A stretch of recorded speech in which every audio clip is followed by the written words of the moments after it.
Good afternoon, good people, and sorry for the delay. Yesterday, the Court of Appeal settled emphatically the recent controversial constitutional amendment proposals and processes. This marks the second time our courts have pronounced themselves on this matter. On both occasions, our courts were bold, clear, and unmistakable. Without any doubt, the court brought the voice of Wanjiku to life and called on us to move on to the most pressing needs of our citizens and our nation. The court decision reaffirms that Kenya is a country governed by the rule of law, not the rule of men, where the Constitution and the sovereignty of the people are supreme and not the political elite. However, no one has lost and no one has won. It is a win-win for both the people and the Constitution. The people have won, the Constitution has won, and the rule of law has prevailed. I laud the courage of the judges who have bravely defended the Constitution. God bless them. This is therefore a moment of reflection and appreciation. We thank the Almighty God for giving us this unique day to celebrate our progress as a people and as a nation. We celebrate our institutions which have come of age, foremost the judiciary. Our Constitution continues to reveal itself anew, day after day, and the living expression of the sovereign will of Kenyans. We rejoice in the timeless spirit of freedom that remains alive in our land. We delight most thankfully in the vigilance and the civic engagement that pervades our country and the commitment by Kenyans of all walks of life to rise and defend their liberty. We may now live our lives and build our nation with the confidence that the brave patriots of our judiciary stand ready, capable, and courageous to secure the promise of our national anthem that justice be our shield and defender. In this spirit, it is time for us, especially the political class, to set down our battle standards and shed our partisan armor and unite in actualizing the aspirations of ordinary citizens. It is time for us to join hands and pursue the priorities of Wananchi with the same urgency, vigor that has been dedicated to the BBI. We must make up for all the time lost, resources spent, and opportunities foregone in the knowledge that time is of the essence. For truly, it is never too late to do the right thing. I therefore plead with all leaders to harness the spirit of bipartisanship and direct our minds and energy towards efforts that positively affect the well-being of all our citizens. I strongly urge that our starting point in this endeavor is to apply our best collective efforts, mobilize and commit adequate resources towards the decisive management of the COVID-19 crisis in order to free up the country, return our people to work, and restore our economy to its full flight. We must agree that rolling out a vaccination program to cover the entire nation is imperative if our nation is to have any hope of recovering lost time and catching up with a world that is quickly recapturing its rhythm.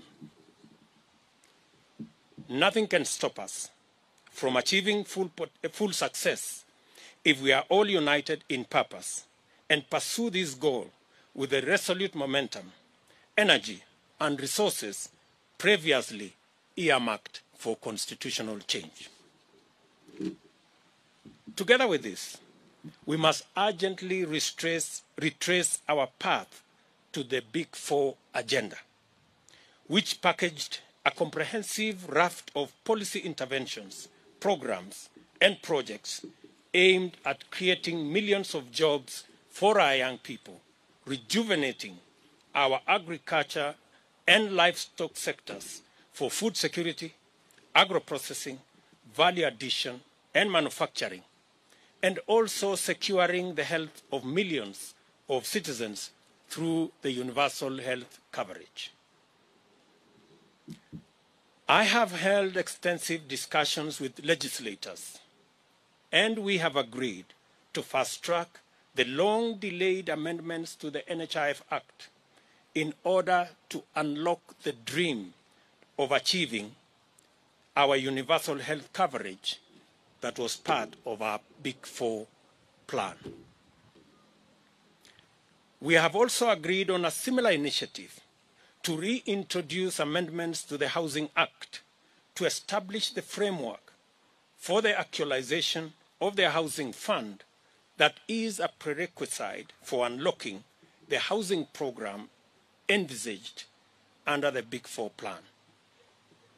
This will set the stage for the achievement of the housing pillar of the Big Four agenda. The housing plan's twofold promise of making affordable housing available and also creating millions of jobs for young people is the sort of intervention this country needs for this critical moment. We should work with Parliament in its full bipartisan strength to create the legislative framework required to facilitate mobilization of resources necessary to radically transform agricultural production and productivity. This should enable Kenyans to achieve food security and nutrition sufficiency and create a surplus for diversified agro-processing and manufacturing under the industrialization plan. This effort will finally rise to the challenge of moving over 2.5 million families from food nutrition poverty and perennial dependency on food relief. Going forward, we shall need to focus on strengthening and recalibrating our economic policy and programs to deal with the most pressing, the most urgent, and the most consequential needs, beginning with a deliberate, thorough, and purposeful reckoning with the chronic problem of youth unemployment. We must figure out a way of enhancing productivity and competitiveness while creating millions of job opportunities as a matter of urgent priority. A related and urgent intervention that will help in this effort will be to reorganize and consolidate financing of micro, small, and medium enterprises to liberate them from the chokehold of Shylocks and an exorbitant interest rate regime that presently stifles the promise of meaningful growth and stalls the possibility of enterprise development and wealth creation. As a nation, we must commit to creating opportunities for every enterprising Kenyan to thrive and make a living. Furthermore, we must strongly commit to collective effort to fashion a new future for Kenya based on a new socio-economic and political paradigm. It is time for us to imagine together a new society that gives priority to the greatest number of its citizens. This new society must choose the welfare of the people over that of leaders. It must prefer the realization of empowerment of the masses to the naked pursuit of power sharing among the political elite. And we must pursue the creation of millions of jobs, not the mere sharing of political positions. The nation we envision is focused on success through enterprise, not largesse from patronage, and is committed to fundamental and inclusive economic transformation, not opportunistic coalitions to rig the system against the people. We cannot and must not, in all honesty, embark on a discourse about the future of our nation without the largest owners of that future: the youth, the young people, are and by far the demographic most affected by the grave state of affairs in our country. The overwhelming majority of young people suffer the brunt of joblessness. Many have been driven to depression. Many have become victims of drug abuse syndicates. And the vast majority are hostages of burdensome debts. Today, I call on each and every young person in our country to step forward, to stand up to be counted, to summon their energy, talent, knowledge, and expertise to imagine, fashion, and create a new Kenya. I urge the young people of our nation to refuse to be sidelined, to resist to be marginalized, but to assume their rightful place at the center of national discourse. Your place at the center of the national discourse is your right. Do not wait to be invited. Your future and that of our nation is anchored and premised on your readiness to assume your rightful position.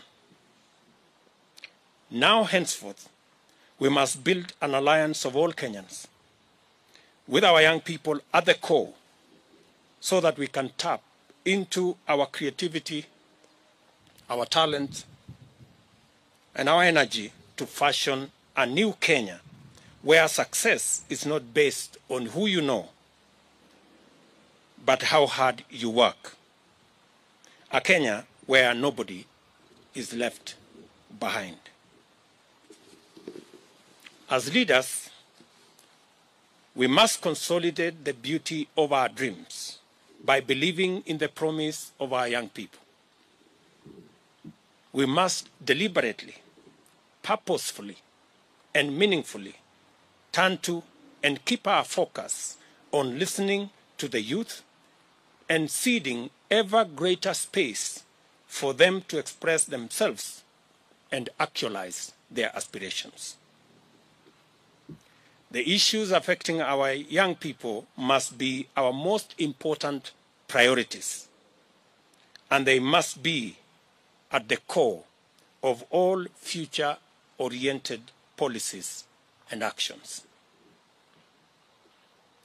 United as brothers and sisters in this great task, with the Almighty God going ahead of us, let us build this, our nation, together.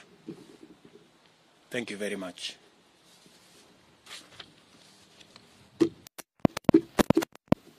That is my statement.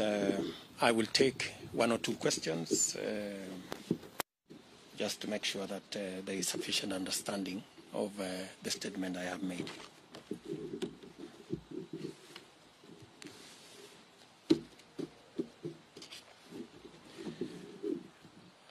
Do we have any questions, or the statement had sufficient clarity? Thank you very much, good people. Have a good weekend. Asanteni sana.